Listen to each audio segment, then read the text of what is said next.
तो hello friends, आज का वीडियो आप लोग के लिए बहुत ही ज़्यादा स्पेशल है क्योंकि आज की वीडियो में हम लोग जानने वाले हैं पसीना से जुड़े कुछ सवाल। जैसा कि आप लोग देख रहे होंगे कि आज जो हमारा वीडियो है बहुत ही ज़्यादा अलग है दूसरे वीडियो से, क्योंकि उसमें हम सिर्फ एक क्वेश्चन के जवाब ढूंढते थे। लेकिन अब क्या है कि हम लोग को समझ में ये भी आता है कि जैसे एक क्वेश्चन हम लोग एक क्वेश्चन का जब आंसर जानते हैं तो इससे जुड़े हुए हमारे मन में बहुत सारे क्वेश्चन आते हैं जो कि रह जाते हैं या उन्हें सॉल्व करने में हमें कुछ दिन लगते हैं, कुछ जानने में कुछ दिन लग जाते हैं, या हो सकता है फिर हम लोग उसके आगे धीरे धीरे जानने की कोशिश नहीं करते हैं, छोड़ते हैं यानी भूल जाते हैं बस। लेकिन जब हम लोग कोई भी क्वेश्चन जानते हैं तो उस टाइम हमें उल्लास होती है कि हम लोग उसके आगे उससे जुड़े हुए कुछ और सवाल जो है अच्छे से जान पाएँ। तो ठीक है, अब से हमारा जो वीडियो होगा थोड़ा बड़ा होगा और एक दो टॉपिक नहीं यानी एक दो क्वेश्चन नहीं बल्कि 5-10 क्वेश्चन होंगे जो कि किसी भी एक टॉपिक से जुड़े होंगे, जिससे आपका ज़्यादा से ज़्यादा जो सवाल है वो सॉल्व हो सकें। तो चलिए हम लोग देखते हैं। पहला जो है पसीना है, यानी आज का टॉपिक जो है वो है पसीना, क्योंकि गर्मी का मौसम चल रहा है और आप लोग सोचते होंगे कि आखिर ये पसीना जो है वो होता क्या है। अच्छा, पसीना ठीक है, समझ में आ गया। फिर गर्मी में पसीना आता क्यों है, गर्मी में ही क्यों आता है, ठंडी में भी तो आ सकता था। अच्छा ठीक है, हो सकता है गर्मी के कारण होता है, लेकिन ये गर्मी के कारण आता है ये सटीक जवाब नहीं हुआ। ठीक है, अगर क्या पसीना आना ज़रूरी है, ये भी जानना बहुत ज़रूरी है कि आखिर पसीना आना ज़रूरी है। नहीं आएगा तो क्या होगा, अगर पसीना नहीं आए तो क्या होगा, और पसीना किन किन पदार्थों से मिलकर होता है, किससे मिलकर बना रहता है जो पसीना होता है, अगर हम उसे चेक करें तो उसमें क्या क्या चीज़ मिलेगा। तो ये सारे टॉपिक जो हैं इनको हम लोग सॉल्व करने वाले हैं, और इसमें सबसे ज़्यादा खास टॉपिक आपको इस तरह से हो जाएगा कि अगर पसीना नहीं आएगा तो आपको बहुत कुछ हो सकता है, ये आपको नहीं पता होगा।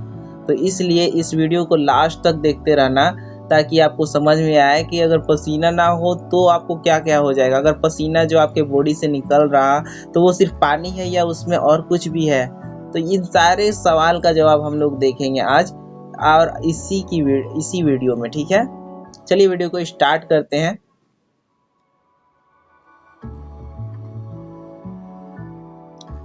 देखिए, ये एक इंसान का बॉडी है, ठीक है, और हम लोग इसका जो परिभाषा है कि पसीना क्या है वो हम इस तरह से दे सकते हैं कि अगर कोई मनुष्य है, कोई जीव है, कोई जंतु है और उसके बॉडी पे द्रव ऑटोमेटिक गर्मी के कारण या थकान के कारण किसी भी तरह से अगर उसके शरीर से पानी की तरफ कोई पदार्थ निकल रहा है तो हम समझ जाएंगे कि वो पसीना है। ठीक है, इसका परिभाषा कैसे देंगे, किसी भी जीव जंतु के शरीर से निकले हुए तरल पदार्थ को हम लोग क्या कहते हैं, पसीना कहते हैं। किसी भी जीव जंतु, जानवर हो, इंसान हो, किसी भी जीव जंतु के शरीर से, ये जंतु है इसके शरीर से निकला है तरल पदार्थ, द्रव पदार्थ निकला है, तो इस पदार्थ को हम लोग क्या कहते हैं, पसीना कहते हैं। ये क्वेश्चन बहुत आसान था और आप लोगों को जवाब भी बहुत आसानी से मिल गया। चलिए ठीक है, जो हमारा क्वेश्चन था वो तो एक सॉल्व हो गया। पसीना क्या है ये हम लोग लिख सकते हैं, अगर आप लोग नहीं नोट किए हैं तो नोट कर लीजिए कि किसी भी जीव के शरीर से निकलने वाले तरल पदार्थ या द्रवीय पदार्थ को हम लोग पसीना कहते हैं। ठीक है, अब जो इसके बाद आता है जो क्वेश्चन है वो है कि गर्मी में पसीना आता है क्यों, यानी कि जो पसीना है वो गर्मी में ही क्यों आता है और बाकी दिन में क्यों नहीं आता है। तो इसका जो जवाब है वो ये है,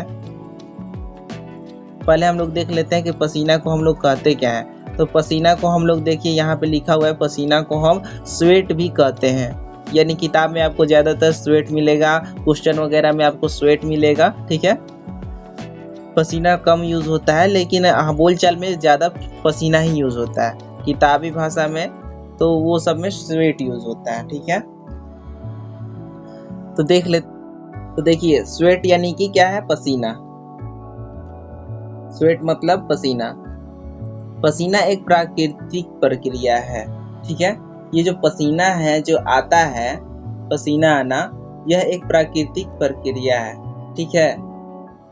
पसीने आने को हम लोग स्वेट कहते हैं। तो ये जो प्रक्रिया है ये प्राकृतिक है, ये भगवान के द्वारा बनाया गया है, ठीक है। आप लोग ऐसा ना सोचे कि जैसे कोई फल है अगर उसको धूप में रख दिया जाए तो उसका पानी कैसे सूख जाता है बाहर निकल के, वैसे ही हमारा शरीर है। नहीं, ये जो शरीर है हमारा, इसको दिमाग कंट्रोल करता है और दिमाग ही के कारण, दिमाग के कहने के कारण ही जो पसीना है वो आता है, ठीक है। क्यों आता है ये भी देख लेते हैं। जिसके द्वारा हमारे शरीर से तापमान नियंत्रित किया जाता है, यानी कि पसीना आता इसलिए है ताकि हमारा जो शरीर का टेम्परेचर है, जो तापमान है, वो नियंत्रित किया जा सके। अगर बढ़ा है तो उसको घटाया जा सके, नॉर्मल किया जा सके। जब स्वेट हमारी त्वचा पर आता है, जब स्वेट हमारी त्वचा पर आता है तो वह वायु के संपर्क में त्वचा की सतह पर शुष्क होता है। जब स्वेट हमारी त्वचा पर आता है, जब पसीना जो है हमारे शरीर के ऊपरी आवरण पर आता है, हमारे स्किन पे जब आता है तो वह वायु के संपर्क में त्वचा के सतह पर शुष्क हो जाता है। यानी जब बाहर निकलता है पसीना तो आप लोग देखते होंगे कि बहुत ज़्यादा होता है, तभी जाके वो ज़मीन पे गिरता है, नहीं तो वो हमारे बॉडी में ही, कपड़े में ही सूख जाता है, वायु के संपर्क में आने से सूख जाता है। तो जब वो ठंडा होता है तो यानी जब वो सूखता है तो आप लोगों को ठंडा महसूस होता है, आपका जो बॉडी है वो गर्म से ठंडा होने लगता है। जब वो स्वेट वायु द्वारा हमारे शरीर से हटता है तो हमें ठंडक अनुभव होता है और इस प्रक्रिया के माध्यम से हमारे शरीर का जो तापमान है वो नियंत्रित होता है और हमें ठंडे के मौसम में नहीं है, यहाँ पे गर्मी का मौसम होगा, ठीक है। यहाँ पे ये नहीं भूलना है, ये गर्मी का मौसम होगा, ठंडे के मौसम में नहीं। ठंडे के मौसम में थोड़ी पसीना आता तो है गर्मी के मौसम में। यहाँ पे आपको लिखना होगा गर्मी, ठीक है। गर्मी के मौसम में ठंडक महसूस होता है। अच्छा ये बताइए यहाँ पे क्या प्रक्रिया हो रही है। एक और प्रक्रिया हो रही है, वो साइंस में आपको पता नहीं होगा या तो आपको पता होगा क्योंकि हमने इससे पहले की वीडियो में पढ़ाया है, वाष्पन की प्रक्रिया। वाष्पन की प्रक्रिया क्या होती है, जब कोई पानी वाला पदार्थ जो है वो यानी कि भाप बन जाता है। यहाँ पे हमारा जो पसीना है ये भी हवा के संपर्क में आकर के भाप बन जा रहा, कहीं ना कहीं खत्म हो जा रहा, ठीक है। तो आपको ये भी मैंने पढ़ाया है कि जब वाष्पन की प्रक्रिया होती है तो ठंडक उत्पन्न होता है, वहाँ पे ठंडक उत्पन्न होता है। इसलिए हमारे जब बॉडी से पसीना आता है, बॉडी पर पसीना आता है तो जब वो सूखता है तो हमें ठंडक उत्पन्न होता है, हमें ठंडक मिलता है, जिससे क्या होता है जो हमारा शरीर जो है धूप में टेम्परेचर ज़्यादा हो जाता है वो कम हो जाता है, एक तरह से उसको नॉर्मल कर देता है। चलिए ठीक है, इसको भी आप लोग अच्छे से समझ चुके होंगे। अब जो हमारा तीसरा क्वेश्चन है कि क्या पसीना आना जरूरी है। हाँ बिल्कुल ज़रूरी है। अगर पसीना नहीं आएगा तो अब आप ही समझिए कि जिस तरह से ये मान लेते हैं कोई लोहा का चीज़ है, ठीक है, कोई लोहा का चीज़ है, अगर उसको हम धूप में रख दिए, ठीक है, अगर उस पर पानी नहीं छिड़केंगे तो धीरे धीरे क्या हो जाएगा, पूरा गर्म होते जाएगा, पूरा गर्म होते जाएगा, पूरा एकदम बहुत ज़्यादा गर्म होते जाएगा, क्योंकि सूरज का रोशनी उस पर लगातार पड़ता रहेगा, ठीक है। वही हम 2-4 घंटा किसी हम लोहे चीज़ को रख दिए और 2-4 घंटे हम धूप में रह गए, क्या होगा, 2-4 घंटे हम धूप में रहेंगे फिर भी तवा इतना गर्म नहीं होंगे। क्यों नहीं होंगे, जो हमारा शरीर है वो बाहर से क्या है, बार बार ये सारा क्या बोलते हैं, ये सारा पसीना जो है वो बाहर भेजेगा, ये पसीना जो है फैलेगा पूरे शरीर पे और फिर सूखेगा, तो जो टेम्परेचर जो है हमारा बॉडी का, जो मान लेते हैं 30 से 40 हुआ, फिर वो 40 से 35-30 हो जाएगा, ठीक है। तो इससे क्या होगा कि पसीना बार बार आते रहेगा। अब मान लेते हैं कोई तवा है वो 2-4 घंटा भी रख दिए धूप में और उसको बार बार पानी से भिंगा रहे, तो गर्म होगा, नहीं होगा। ठीक उसी तरह से हमारा बॉडी जो है पसीना आते रहता है ताकि हमारा जो टेम्परेचर है वो नॉर्मल रह सके। ये दिमाग का काम है, ऐसा नहीं है कि ये ऑटोमेटिक होता है। जिस तरह से गर्मी के मौसम में नदी सूख जाता है वैसे ही हम लोग सूख रहे हैं, ऐसा कुछ नहीं है, ये दिमाग का कारण होता है। वरना आप खुद सोचिए कि जब बुखार आता है तो बुखार आने में पसीना क्यों नहीं आता है, जब दवा खा लेते हैं तब पसीना आना स्टार्ट हो जाता है। वो सब भी क्यों नहीं होता है उसका भी अच्छे से समझ पाएंगे, लेकिन वो भी जो जवाब है वो आपका इसी से जुड़ा हुआ है, इसलिए मैंने रखा। चलिए, ये जानना भी ज़रूरी है हमारे लिए कि अगर पसीना नहीं आएगा तो क्या होगा। पसीना नहीं आएगा तो आप लोग तो नॉर्मल भाषा में ये जानते होंगे कि नहीं आएगा तो हमारा जो शरीर है पूरा रूखा रूखा हो जाएगा, पूरा सूख जाएगा, कोशिकाएं मरने लगेंगी। तो ये थी नॉर्मल बात। लेकिन अब हम लोग देख लेते हैं थोड़ा सा किताबी भाषा में कि अगर पसीना नहीं आएगा तो क्या होगा।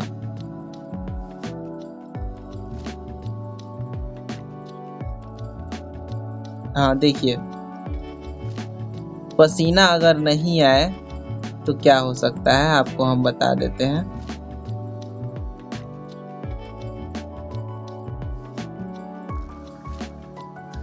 अधिक गर्मी के कारण होने वाली असुविधाओं से बचाता है। ये जो पसीना है, अधिक गर्मी से होने वाली जो भी असुविधा है, जो भी हमें परेशानी आती है, उस परेशानी से बचाता है जो पसीना है। ठीक है, इसलिए ये आना जरूरी है। क्यों? क्योंकि इससे जैसे गर्मी के लक्षण, जैसे लकवा जो है, लकवा मार देगा। अगर आप ऐसे ही रहिएगा और आपको पसीना कभी नहीं आएगा और आप धूप में जाइए, चक्कर लगाइए, घूमिए फिरिए, आपको लकवा मार देगा, चक्कर आने लगेगा। वही पसीना है जो आते रहता है तो आपको चक्कर आने से बंद किया रहता है, चक्कर नहीं आने देता है, या उबकाई आदि। तो बहुत कुछ हो सकता है। ठीक है, उबकाई का अर्थ है, आप लोग देख लेना किताब में, मैंने ध्यान नहीं दिया उबकाई वर्ड जो है यहाँ पे, तो आप लोग इसका अर्थ समझ लेना, या नेक्स्ट वीडियो में कभी मौका मिला तो हम बता देंगे।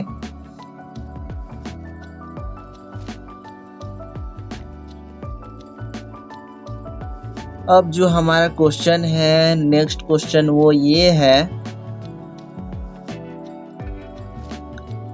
कि पसीना किन किन पदार्थों से मिलकर बना होता है। ठीक है, हम लोग जान लिए पसीना है क्या। मनुष्य या जीव जंतु के शरीर पर आने वाले द्रव्य पदार्थ को हम लोग पसीना कहते हैं। गर्मी में ही पसीना क्यों आता है? क्योंकि गर्मी में ही जो हमारा शरीर का टेम्परेचर है वो ज़्यादा हो जाता है, और जब टेम्परेचर ज़्यादा होगा तो हमारा बॉडी जो है वो पसीना ये निकालेगा, जिससे हमारा जो बॉडी का टेम्परेचर है वो फिर लो हो सके, नॉर्मल हो सके। क्या पसीना आना जरूरी है? जी हाँ, पसीना आना जरूरी है। मान लेते पसीना अगर नहीं आएगा तो हमारा जो है बॉडी सुस्त हो जाएगा, हमें तरह तरह की बीमारियां हो जाएंगी, या हमें बहुत सारी दिक्कतों का सामना करना पड़ेगा। हमारा बॉडी का जो टेम्परेचर है धीरे धीरे बढ़ता जाएगा, बहुत ज़्यादा हो जाएगा। 2 घंटा बाद देखिएगा कुछ और टेम्परेचर, 4 घंटा बाद देखिएगा कुछ और टेम्परेचर, लेकिन वही पसीना आते रहता है तो इसकी वजह से जो हमारा टेम्परेचर है वो नॉर्मल रहता है। फिर अगर पसीना नहीं आए तो क्या होगा? तो पसीना अगर नहीं आएगा तो आपको लकवा मार सकता है, चक्कर आ सकता है। ठीक है, तो बहुत कुछ हो सकता है इसके अलावा भी। और अगर पसीना जो है वो किन किन पदार्थों से मिलकर बना है, तो पसीना किन किन पदार्थों से मिलकर बना है ये देख लेते हैं। जो हमारा पसीना है वो छोटे छोटे अंशों से मिलकर बना हुआ है। जैसे कि एक बूंद है तो एक बूंद ही में बहुत सारा चीज़ मिला हुआ है, बहुत चीज़ों का वो मिश्रण है। जैसे कि क्या है? नमी, यानी कि पानी हो गया। ठीक है, अम्ल मतलब कि थोड़ा सा खट्टापन होता है, जो अम्ल होता है वो हमारे बॉडी से ही निकलने वाली अम्ल की बात हो रही है।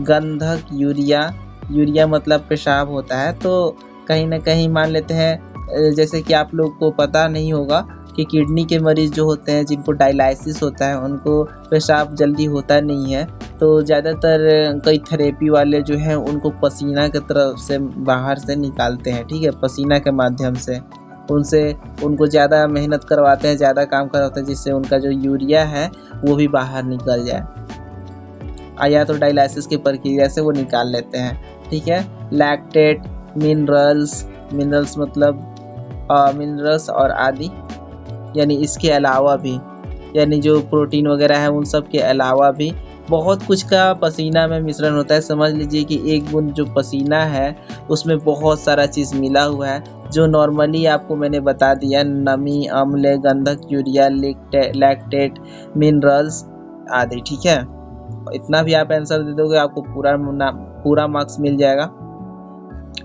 तो चलिए इस वीडियो में बस इतना ही। जैसा कि आप लोगों को मैंने सारा टॉपिक बता दिया, सारा टॉपिक उम्मीद है आप लोग को समझ में भी आया होगा। पसीना क्या है, गर्मी पसीना आता क्यों है, क्यों पसीना आना जरूरी है, और पसीना नहीं आएगा तो क्या होगा, पसीना किन किन पदार्थों से मिलकर बना है ये भी आपको पता